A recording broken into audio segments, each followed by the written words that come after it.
Hello friends, आज फिर से मैं एक नए वीडियो के साथ सभी को वेलकम।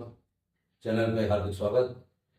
आज मैंने आपको बताया था, मैं आपको पढ़ा रहा था IUPAC नाम। और IUPAC नाम में मैंने कल भी चर्चा की थी, परसों भी की थी, 2-3 दिन चर्चा कर रहा हूँ कि आपको इसमें जो वरीयता क्रम होता है, वरीयता क्रम में किस हिसाब से हम पूर्ण और अनुलग्न लगाते हैं।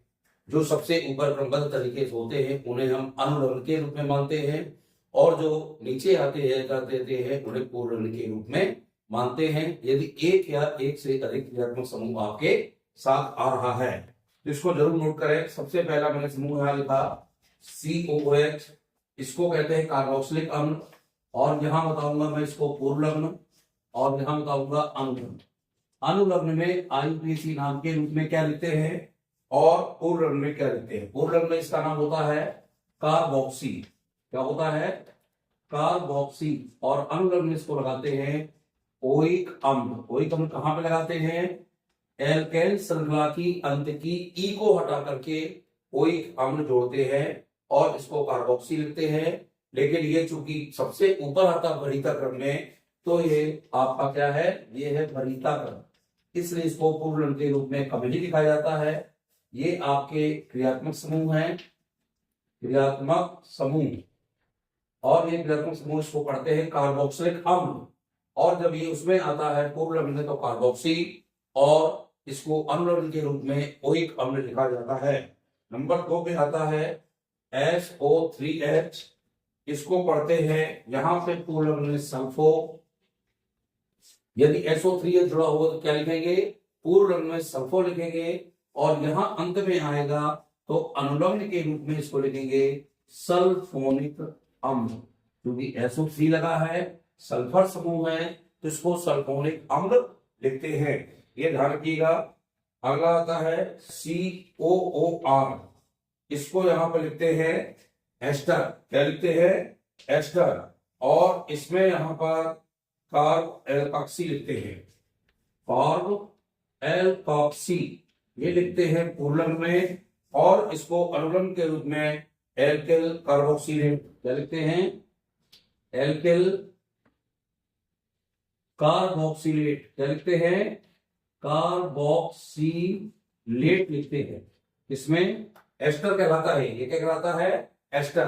तो कार्ब एल्कॉक्सी लिखते हैं हम पूर्वलग्न के रूप में, और अनुलग्न के रूप में इसको एल्किल कार्बोक्सिलेट लिखते हैं। अगला आता है COX, इसको लिखते हैं हेलोफार्मिल। क्या लिखते हैं?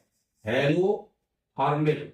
थोड़ा ध्यान रखिएगा, मैंने हेलो लिखा है, एक्स को चूंकि हेलो पढ़ते हैं, और यदि Cl आ जाएगा तो क्लोरोफार्मिल, Br आ जाएगा तो ब्रोमोफार्मिल, और I आ जाएगा तो आयोडोफार्मिल लिखा जाता है। और यहां पर इसको लिखते हैं ओइल हैलाइड। ध्यान रखिएगा, ओइल हैलाइड। हैलाइड में क्या लिखोगे?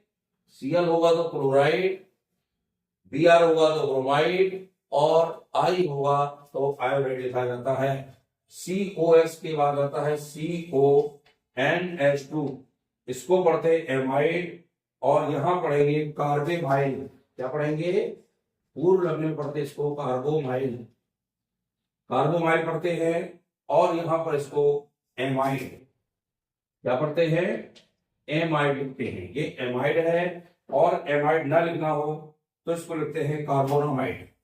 इसके स्थान में लिख सकते हैं कार्बोनामाइड। इनको नोट कर ले, क्योंकि ये वरीयता क्रम है। वरीयता क्रम अक्सर आपको याद करना चाहिए। अगला आता है CHO। हम कई बार बता चुके हैं, CHO को एल्डिहाइड कहते हैं, और इसमें इसको लिखते हैं एल्डो। ये मैं पढ़ा भी चुका हूं आपको। एल्डो लिखते हैं, और यहां लिखते हैं अल। यानी एल्केन श्रृंखला की अंत में हमको ई को हटाना है और अल जोड़ देना है, तो ये होता है अल। कीटो भी लिखते हैं तो इसको एल्डो भी लिखते हैं, और एल्डो के साथ इसको हम फार्मिल के रूप में भी लिख सकते हैं। यदि इसको आपने फार्मिल पूर्वलग्न दिया है तो यह भी सही है, और समान नाम इसका एल्डिहाइड है। एल्डिहाइड के बाद CN आता है, CN को पढ़ते हैं साइनो। ये भी पढ़ा चुका हूं मैं आपको। CN को क्या पढ़ते हैं? साइनो पढ़ते हैं, और यहां अनुलग्न के रूप में इसको नाइट्राइल लिखते हैं। क्या लिखते हैं स्टूडेंट्स? नाइट्राइल। ये सब नोट कर लेंगे आप वीडियो रोक रोक के। नाइट्राइल लिखते हैं। फिर आता है सी डबल बॉन्ड O, ये भी मैं पढ़ा दूंगा आपको। इसको कीटोन कहते हैं। क्या कहते हैं? कीटोन। और यहां इसको लिखते हैं कीटो या ऑक्सो। कीटो या ऑक्सो। और यहां पर मैंने आपको बताया इसको ओन लिखते हैं।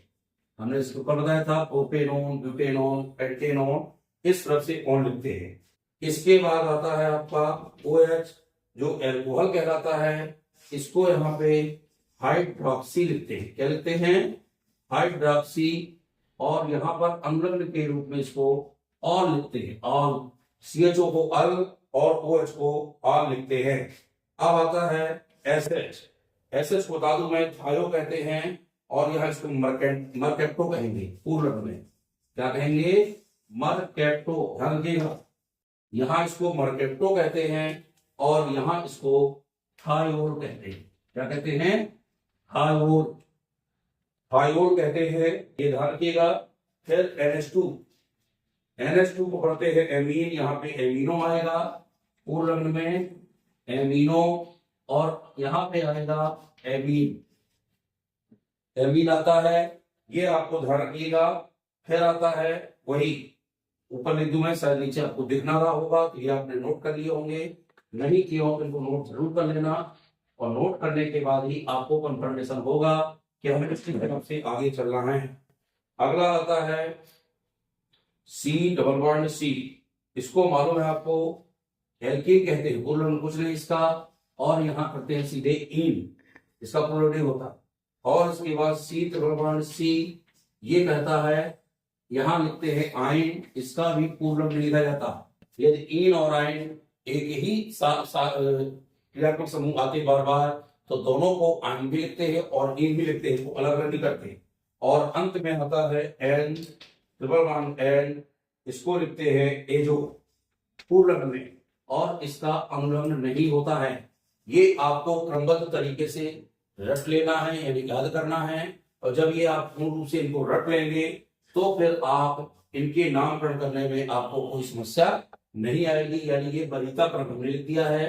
वरीयता क्रम में क्रियात्मक समूहों के नाम, यानी किस हिसाब से हमें क्रियात्मक समूहों को देखना है और याद करना है। अब आता है, फिर से कुछ उदाहरणों पर चर्चा करते हैं अपन। कुछ उदाहरण, बार बार उदाहरण देखेंगे। हमने कहा था बुक से कुछ उदाहरण लिखा करें और घर में प्रैक्टिस करें।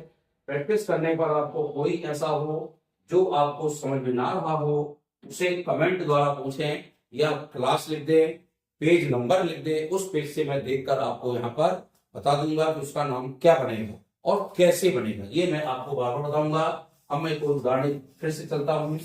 CH3CH, यहाँ मैंने Cl लगा दिया, CH यहाँ लगा दिया हमने NH2, यहाँ CHO के साथ CHO लगा दिया, और फिर हमने आपको यहाँ पर CH, यहाँ CH3 लगा दिया, और यहाँ हमने लगा दिया COOH। थोड़ा ध्यान रखिए, फिर से श्रृंखला आई है, इसमें मूलक भी लगा है और क्रियात्मक समूह भी लगा है। काउंटिंग उसी छोर से करते हैं जहां से क्रियात्मक समूह यानी अम्ल सबसे पास में लगा हो। वरीयता क्रम में सबसे आगे अम्ल ही आता है। अब जब ये लग जाएगा तो ना तो इसको मानेंगे ना इनको किसी को मानेंगे। हम अम्ल चूंकि सबसे ऊपर आता है इसलिए काउंटिंग यहीं से करेंगे। 1 2 3 4 5, इसको नहीं लेना, ये चूंकि Cl है, ये CH3 नहीं है। Cl एक साथ, इसको साइनो पढ़ते हैं और ये साइनेट कहलाता है। अब हमको देखना है कि नामकरण में सबसे पहले किसका नाम आएगा। तो ये हमने कहा था अल्फाबेट का A to Z नाम लिखते हैं। इसको पढ़ते हैं एमिनो तो A से प्रारंभ होता है, साइनो पढ़ते हैं तो C से प्रारंभ होता है, एल्डो पढ़ते हैं तो A से शुरू होता है, और यदि हम मेथिल पढ़ते हैं तो M से शुरू होता है। अब थोड़ा ध्यान दीजिए, एल्डो भी आया है और यहाँ पे एमिनो भी है, दोनों कैसे प्रारंभ होते हैं। तो अब कौन सा हमारा पहले आएगा, ध्यान दें। यहां लिखेंगे एमिनो और यहां लिखेंगे एल्डो। आपको अल्फाबेट का पता होना चाहिए। जब पहला अक्षर एक से हो तो अगला अक्षर देखते हैं अल्फाबेट का कौन पहले आएगा। तो पहले एल आता है, एम नहीं आता। पहले आता क्या, पहले एल आएगा। एल के हिसाब से तैयार करेंगे तो पहले एल्डो आएगा। अब एल्डो किस नंबर पे लगा हमारा, 3 नंबर पे। तो 3 एल्डो करेंगे, कामा लगाएंगे, करेंगे एमिनो भी लिखना पड़ेगा।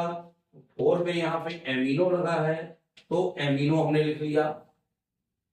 अब यहाँ पे ए के बाद ना तो बी है, सी है और एम है, तो हम सी को पहले लिखेंगे, कहाँ लगाएंगे, सी को नंबर पे 5, इसको पढ़ते हैं साइनो, तो सी वाई एन ओ लिख दो, चाहे हिंदी से लिखो साइनो।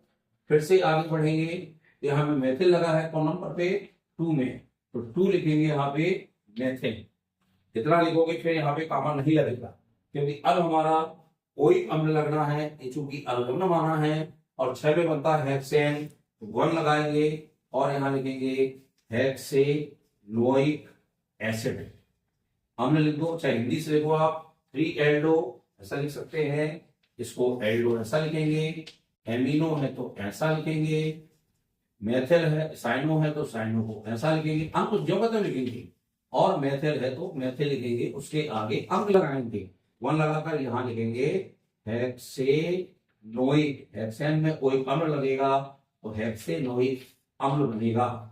ये आपको ध्यान रखना है, इस हिसाब से आप करेंगे तो नामकरण में कहीं गलतियां नहीं आएंगी। अगला देखें, CH3 CH COH CH COOH और यहां पर भी हमने कर दिया CH3। काउंटिंग कहां से करेंगे, जहां से क्रियात्मक समूह सबसे नजदीक लगा हो। देख लीजिए यहां लगा है 1, इस पे 2, यहां 3, और ये भी कार्बोक्सिल समूह है जिसको भी लिखेंगे 4, क्योंकि काउंटिंग उसी छोर में करते हैं। ध्यान रखिए, एक कोई अम्ल ये लगा है, एक कोई अम्ल ये लगा है, 2 लगेगा तो दोनों नंबर पे कोई अम्ल लगाया जाएगा। हम काउंटिंग करें, 2 में क्या लगा है मेथिल, और 3 में क्या लगा है मेथिल, कितने मेथिल हुए 2, ध्यान रखेंगे 2 3, और हिंदी से लिख रहा हूं मैं डाई मेथिल, क्या लिखेंगे, इसमें कोई दिक्कत नहीं होगी क्योंकि हमने इसको क्या मान लिया है, हमारा ये मान लिया है क्रियात्मक समूह, ये डिब्बा बंद हो गया, एक 3 में अलग निकल आया और 2 में मेथिल अलग निकल आया, क्या लिखा 2 3 डाई मेथिल।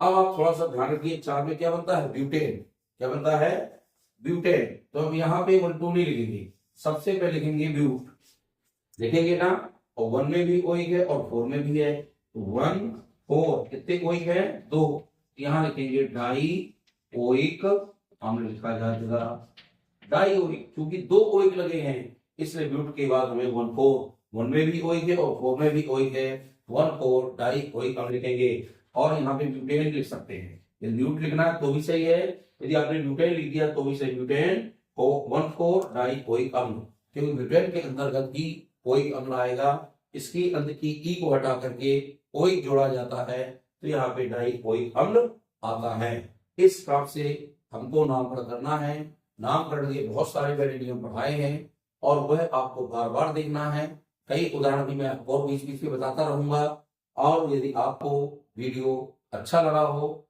तो निश्चित रूप से लाइक शेयर करें, कमेंट करें और इसको सब्सक्राइब भी करें, ताकि बच्चों को आगे जो आपसे जुड़े हों ग्रुप में उनको भी शेयर करें ताकि वो बच्चे भी देख सकें, और यदि कोई चीज आपको डाउट है तो कमेंट करके पूछें, मैं बार बार पढ़ने कहता हूँ कमेंट करके पूछें, लेकिन स्टूडेंट्स कमेंट नहीं करते, हो सकता है उनसे पूरे बनते हो, लेकिन फिर भी आप इसको देखेंगे, वरीताक्रम जरूर आप नोट कर लें, वीडियो को रोक रोक कर लिखें और कॉपी में वरीताक्रम नोट करें, उसी हिसाब से आपको ये पूरे करना है। बहुत बहुत धन्यवाद।